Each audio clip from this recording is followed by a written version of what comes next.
La física cuántica es uno de los grandes logros del intelecto humano y es la base de la comprensión de los fenómenos naturales. La física clásica es un límite de la cuántica. La física cuántica explica el átomo, el enlace químico, las moléculas, la interacción de la luz con las partículas, la materia. Aunque la física cuántica describe el mundo a escala atómica, podemos observar sus consecuencias a escala macroscópica en las propiedades térmicas, como la radiación, ópticas, como los colores, eléctricas, como la clasificación entre aislantes, metales y semiconductores en los sólidos cristalinos, y magnéticas, como el ferromagnetismo, antiferromagnetismo y otros órdenes magnéticos de la materia. La física cuántica tiene a su vez importantes aplicaciones tecnológicas como la invención del transistor y por lo tanto del ordenador y es la base de la mayoría de la alta tecnología electrónica que utilizamos hoy en día. La idea principal es que las partículas son también ondas y las ondas son también partículas. La intuición de que las partículas sean también ondas se la debemos a de Broglie, que propuso que la velocidad por la masa, denominado momento en física P igual mv, de una partícula es inversamente proporcional a la longitud de onda, P igual h barra. El factor proporcional h es la constante de Planck. La hipótesis ondulatoria de las partículas ha sido confirmada numerosas veces en fenómenos de interferencia. El electrón, por ejemplo, es entonces onda y partícula a la vez y se describe por una función de onda que tiene una amplitud y una fase. El cuadrado de la función de onda nos da la probabilidad de encontrar el electrón y su fase se puede observar porque produce fenómenos de interferencia. La física cuántica es entonces esencialmente probabilística en contraste con la física clásica que es determinista. En física cuántica ya no se pueden usar las ecuaciones de Newton para describir la evolución de las partículas, sino que la propagación de la función de ondas asociada a una partícula está descrita por la ecuación de Schrödinger.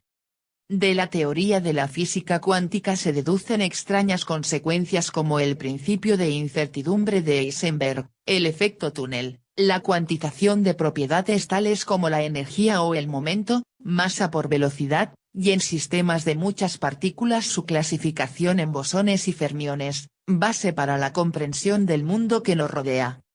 La superconductividad es uno de los pocos fenómenos macroscópicos que están descritos por una función de onda que se extiende por todo el material, lo que nos ofrece una oportunidad única para observar las rarezas de la física cuántica a escala humana. La fase de esa función de onda es la clave para el uso de superconductores como los detectores más sensibles del campo magnético, SKID, con importantes aplicaciones en medicina. Diferencia entre física cuántica y mecánica cuántica. En muchos aspectos se usa las terminologías física cuántica, mecánica cuántica y teoría cuántica como sinónimos. En una forma general significan lo mismo a pesar de que se diferencian en términos teóricos. La mecánica es una rama de la física.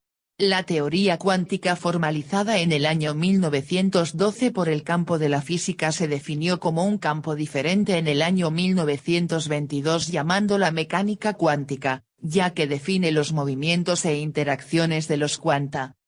En esta medida, la forma correcta de mencionar la ciencia que estudia elementos y característica de los cuanta es mecánica cuántica y no Se suele física decir que la cuántica. ciencia más avanzada no se diferencia de la magia, y la física cuántica es un gran ejemplo de ello. Tan sorprendente es esta teoría que algunos de los físicos más renombrados de la historia, como el mismísimo Einstein, se negaron a aceptarla. Pero a un siglo de sus inicios, la física cuántica no solo se ha ganado su lugar, sino que está en el albor de una revolución.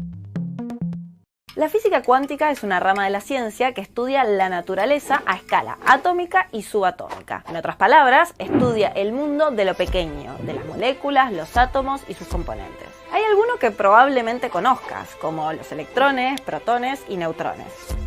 Pero también existen otros menos famosos, como los quarks o gluones.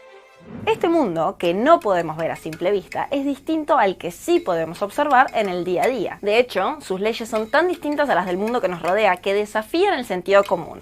Por ejemplo, si suelto esta pelota, todos sabemos lo que va a pasar, porque hemos visto caer cosas al suelo infinitas veces desde que somos bebés. O sea, todos tenemos incorporadas ciertas nociones básicas de la llamada física clásica.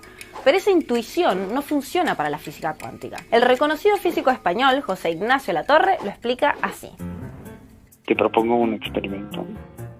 La idea es que yo salgo a la calle y veo un coche que está aparcado. Bueno, pues lo que ha pasado ahí, aunque no somos conscientes de ello, es que pues, una partícula de luz, un fotón, ha ido contra la chapa del coche, ha rebotado y ha venido a mi ojo. Si no existiera ese portador de la información, pues no, yo no sabría que hay un coche en la calle. Lo que pasa en el mundo subatómico es que en vez de un coche hay un electrón. Y cuando le llega esa partícula de luz, le produce una alteración incontrolable. Le inyecta energía, lo envía lejos de donde estaba. Entonces, esa es la gran idea que justifica o que fuerza un cambio de paradigma, ¿no? Y es que en el proceso de medir alteramos lo que medimos. Es cuando uno mide, cuando uno observa algo, lo modifica. ¿Difícil? Volvamos para atrás.